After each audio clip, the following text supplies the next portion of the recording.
Good morning, ma'am. Good morning, sir. Excuse me. I want to introduce myself to you. My name is Yusuf Silawati. I am 26 years old. I am Muslim. I am married. My height is 151 cm. My weight is 65 kg. My last education is senior high school. I am come from Subang, West Java of Indonesia. I have one children, girl 2 years old. I have two brothers and one sister.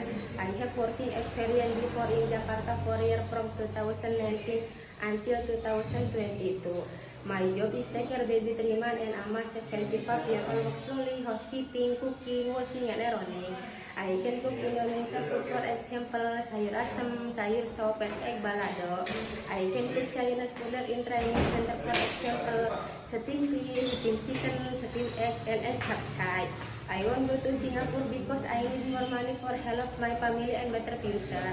I am promised working in Singapore until finish contract 2 years or more. I am finished introduce myself to you. Thank you, ma'am. Thank you, sir. See you in Singapore. Bye-bye.